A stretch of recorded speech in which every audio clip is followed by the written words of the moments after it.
Centre asks all its officers and staff, including our outsourced working with the central government, to download Arogya Setu app on their mobile phones immediately for breaking the chain of transmission of COVID-19. Active cases of coronavirus in India now stand at 22,629. 1,007 deaths reported from across the country. 7,695 patients cured and discharged. Global tally of confirmed COVID-19 cases goes past 31 lakh with over 2,17,000 deaths. The United States is the worst hit with over 58,000 deaths, followed by Italy, Spain and France.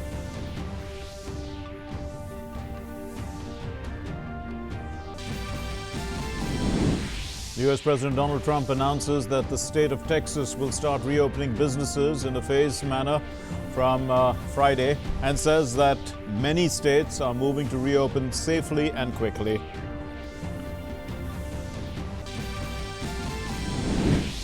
In some other news, renowned film actor Irrfan Khan passes away in Mumbai at the age of 53 after fighting a long battle with cancer.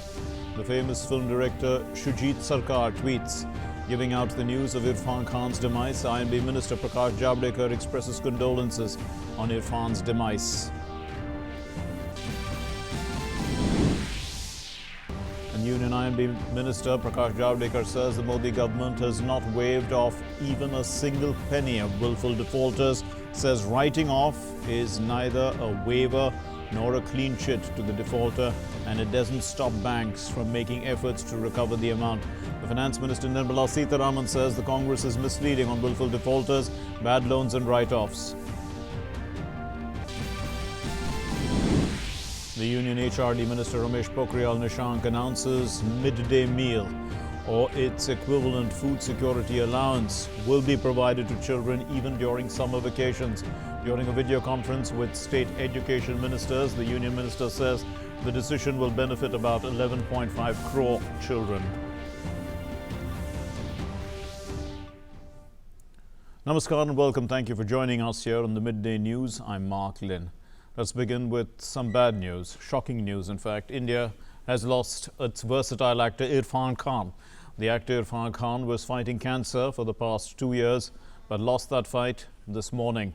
He was 53 years old. He was admitted yesterday to the ICU of the Kokilaben Hospital in Mumbai after having been struck in 2018 with the news of a rare cancer. He took life soon after as it came, and he fought on with many battles. He, in fact, had tweeted, "I trust I have surrendered."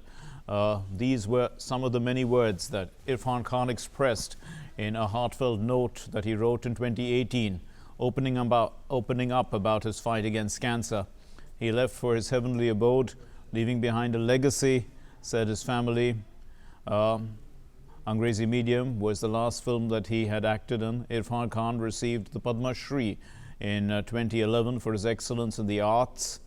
And later in 2013, he was awarded with the Best Actor Award in the National Film Awards for his outstanding performance in Pan Singh Tomar. His other movies, Talwar, Piku, Lunchbox, Hindi Medium, are considered classics. Irrfan Khan was a man of few words and an actor of silent expressions with his deep eyes and his memorable actions on screen. He has left behind a truly big legacy of his own. Expressing sadness over the demise of the Bollywood actor Irrfan Khan, the Union Minister Prakash Javadekar took to Twitter and paid tributes to the actor. The Union Minister said that Irrfan Khan was a versatile actor and he is sorry to hear about the demise. He also extended his heartfelt condolences to Irrfan Khan's family, friends and fans. Expressing his sadness over the demise of the Bollywood actor Irrfan Khan, Amitabh Bachchan took to Twitter to pay tributes to the actor. The actor said that this is a most disturbing bit and sad news. He also described him as an incredible talent, a gracious colleague and a prolific contributor to the world of cinema. The actor further expressed grief and he said that Irrfan Khan left us too soon, creating a huge vacuum.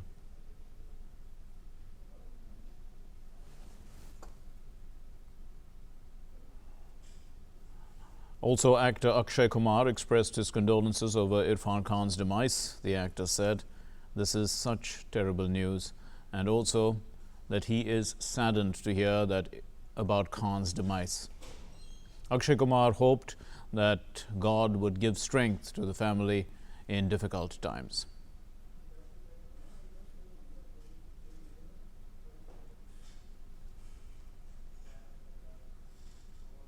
Moving on to our next story then, the centre has asked all its officers and staff working with central government to download the Arogya Setu app. The Ministry of Personnel, Public Grievances and Pensions has issued a memorandum stating to mandatory all central government employees to download the Arogya Setu app, review status on the app before starting for office. Working in the central government must download the Arogya Setu app on their phones. The officers and staff should review the status of the app before starting for the office and commute only when the app shows safe or low risk status. If the app shows that the person is in moderate or high risk zones, they should not go to the office and self-isolate for 14 days or till the status becomes safe or low risk. Joint Secretary of Administration shall ensure strict compliance. Similar instructions shall be issued to all autonomous statutory bodies, PSUs, and those attached to various ministries.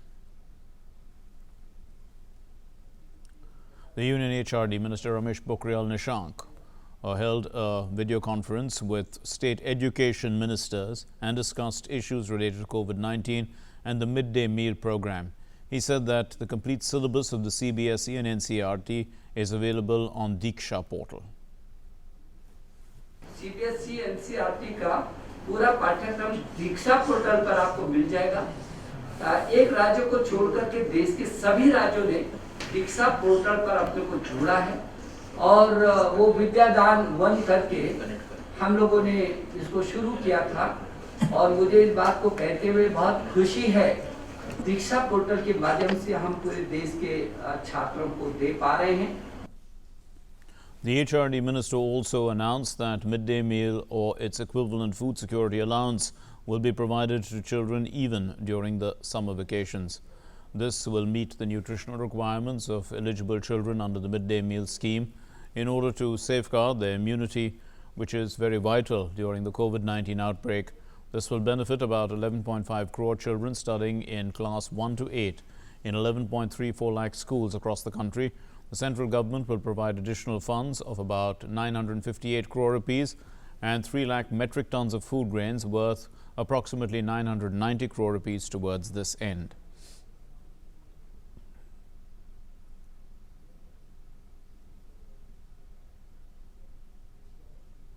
And now let's give you an update on the cases of the latest update from the Health Ministry. The active cases of COVID-19 in India stand at 22,629 with 1,007 deaths reported from across the country, while 7,695 patients have been cured and discharged. And with this, India's recovery rate has climbed further to 23.3% with more and more patients recovering. The total number of positive cases in Assam, the number stands at 68. However, with the discharge of 27 persons, the total positive cases in Assam, the total positive cases is only 10, while 1 person died. The recovery rates in Assam so far are 77%, which is quite good. And the state cabinet yesterday took several steps to strictly enforce the lockdown, while also allowing rural activities. Here's a ground report from Assam. In a state cabinet meeting held on Monday, it was decided that the 5 red zone districts will be enforced with complete lockdown, and those green zone and orange zone districts, in those areas, the rural areas can open the shops but not markets. Those people stranded due to lockdown in various districts have able to come to their own districts, and around 30,000 people applied for the e-passes and they have returned to their own districts as on Tuesday.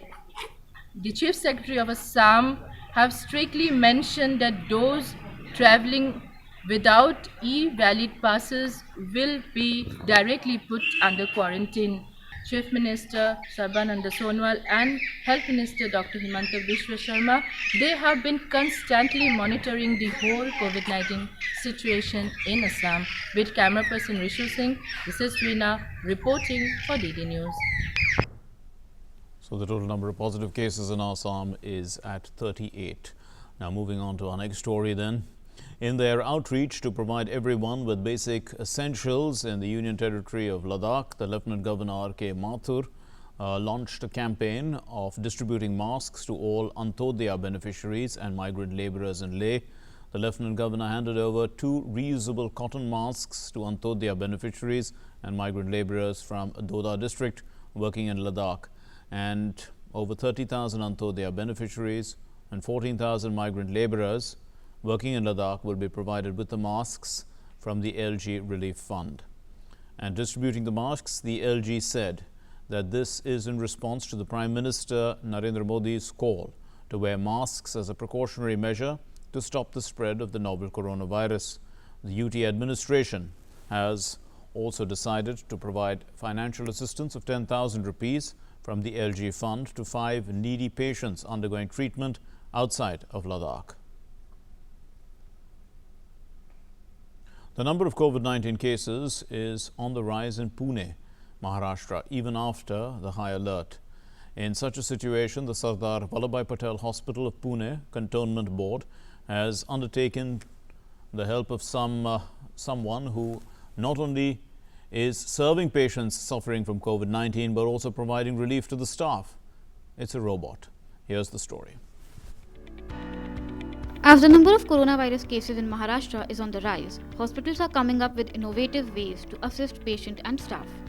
In order to reduce the exposure between the patient and staff, the ITI department of the Pune Cantonment Board have developed an indigenous low-cost robot. Sardar Vallabhbhai Patel Hospital have dedicated a special ward equipped with 100 beds for COVID-19 patients. There are around 70 COVID-19 patients in the hospital. The robot has been tested successfully and is working in full potential in the special ward.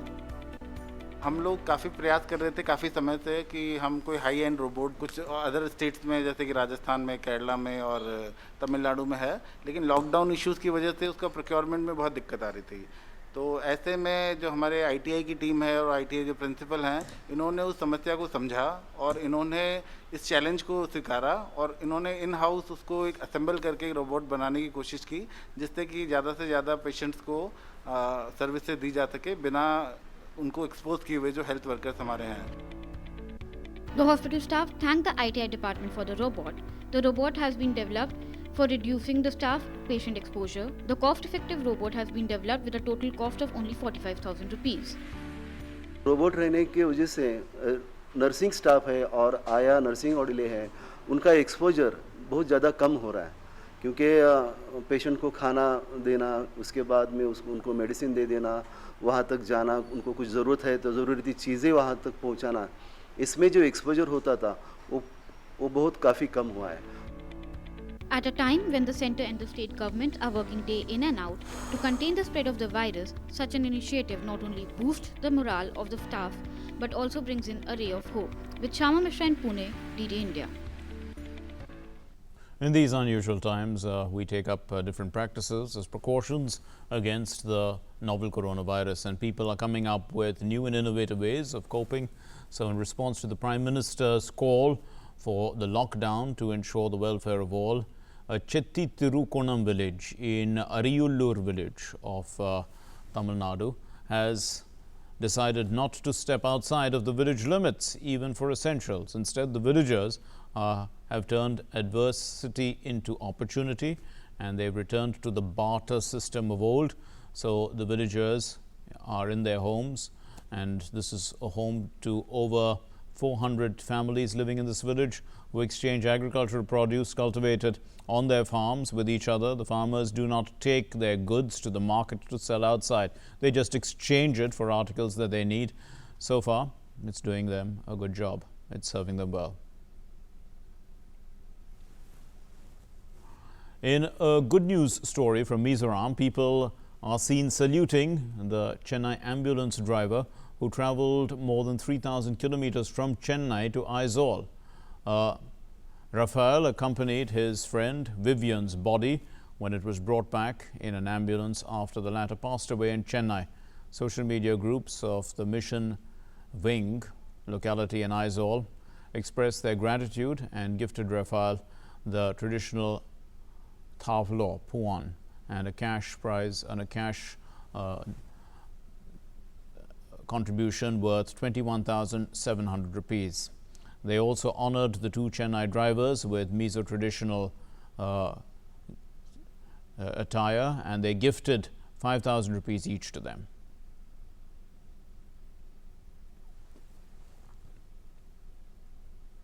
In Uttarakhand, amidst the lockdown, the portals of the Kedarnath temple opened early in the morning. So the portals, however, opened strictly for performing the rituals and not for devotees. The decorated temple will, however, only host the chief priest of the temple along with a few other priests. Darshan will not be allowed for the devotees as of now due to the COVID-19 outbreak. The portals of the Kedarnath temple were opened at 6:10 in the morning. Darshan of the devotees is not allowed as the temple is closed.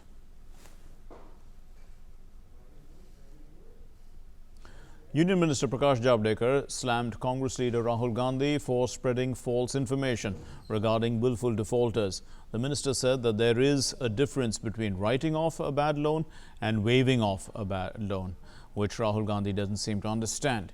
He said that no loan has been waived off.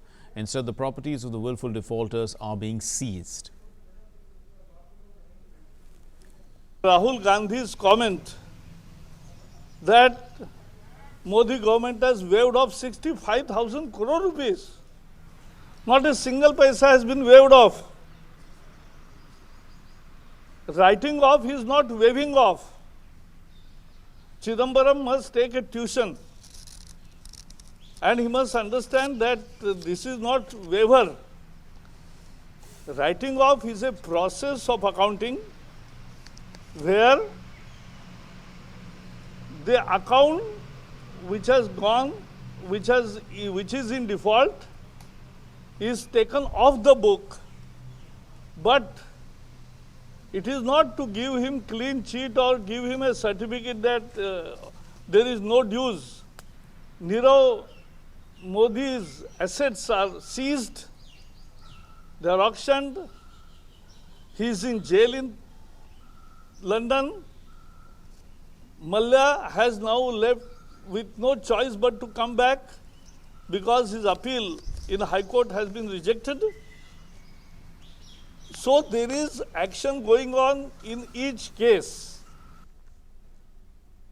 Earlier, the Union Finance Minister Nirmala Sitharaman had criticized the Congress leader Rahul Gandhi for misleading the people by sensationalizing facts and taking reports out of context. In a series of tweets, the Finance Minister said that provisions are made for NPAs as per the 4-year provisioning cycle laid down by the Reserve Bank of India. Upon full provisioning being done, banks write off the fully provided non-performing assets but continue to pursue recovery against the borrower. No loan is waived off.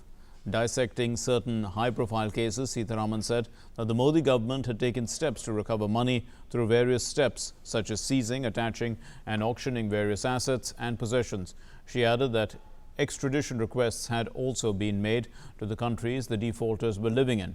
The Finance Minister also mentioned in detail about cases of Nirav Modi, Mehul Choksi and Vijay Mallya. In case of Nirav Modi, she said that his immovable and movable properties were attached or seized and he is in prison in the UK. In Mehul Choksi's case, Sitharaman stated that his properties have also been attached and seized. A red notice has been issued against him. An extradition request has been sent to Antigua. The hearing for declaration of Mehul Choksi as a fugitive offender is in progress. In Vijay Mallya's case, Sitharaman said, Mallya has been a declared fugitive offender. On extradition request by the Government of India, the UK High Court has also ruled for extradition. His properties have already been attached and seized. The Finance Minister in another tweet said The total value of attachment of and the seizures of these properties in case of Nirav Modi, Mehul Choksi and Vijay Mallya is 18,332.7 crore rupees. She further added that it is the Narendra Modi government which is pursuing these willful defaulters. Speaking about reopening the economy, the US President Donald Trump took to Twitter to inform people that several states of the country, of the United States, are on their way to reopening, and that too safely. The US President said that Texas is ready to resume its work in phases from the 1st of May. He also referred to the Texas Governor Greg Abbott's plan of three-phased opening of the state. The restaurants, retailers, movie theaters and malls in the state will open to the public till their 25% capacity to allow the practice of social distancing. The stay-at-home order in Texas will expire on April 30, but bars, saloons, gyms will still remain closed. Meanwhile, the president has said that the United States was considering having passengers on international flights from coronavirus hotspots to be tested for the virus. Meanwhile, the US has reached yet another troubling milestone on Tuesday as confirmed coronavirus cases topped 1 million. According to Johns Hopkins University, over 58,356 fatalities due to COVID-19 have been reported. The total number of people who have recovered stands at 1,15,572. In the meantime, the US's Air Force elite flying squad, the Thunderbirds, and the Navy's Blue Angels flew over New York and New Jersey to thank first responders, military personnel, and essential workers who have been on the front lines of the novel coronavirus pandemic. The flying demonstration squadrons made a formation of 6 F-16CD Fighting Falcon and 6 F-18CD Hornet aircraft for a 40-minute flyover. The coronavirus death toll in Brazil has crossed the 5,000 mark. The Health Ministry of Brazil has confirmed the number has now surpassed that of China. Brazil is the worst hit South American country due to COVID-19 pandemic. The number of total cases is around 72,000. Experts believe the overall number of COVID-19 cases could be 12 to 15 times higher due to the large number of undetected cases, given the lack of testing available across the country. The country has 210 million people in its population. Meanwhile, another crisis has hit the Latin American country as people are discontented with the President Bolsonaro's handling of the coronavirus epidemic. Many believe that he should resign. Our next story. The coronavirus death toll has reached 21,678 in the United Kingdom. The UK has the 5th highest death toll in the world. The total number of infected cases is over 1.6 lakh. The Health Minister Matt Hancock on Tuesday said that in view of the current situation, there is no short-term end in sight for the lockdown. Hancock added that Britain would publish data on the deaths in care homes and in the community every day from today onwards. He also said that the UK was one of the leading countries in the race to find drugs that are able to combat coronavirus symptoms, and a new phase of clinical trials involving one possible treatment had begun on Tuesday. He added that the death and infection rate wasn't low enough to contemplate reopening of schools. Meanwhile, hospitals, trains, stations and fire brigades, they fell silent across the UK on Tuesday as a tribute to the National Health Service and other key workers who have died from COVID-19. 98 healthcare and care service workers, they have died after testing positive for the virus in the UK. With that, we conclude this bulletin. Thank you for being with us. Namaskar.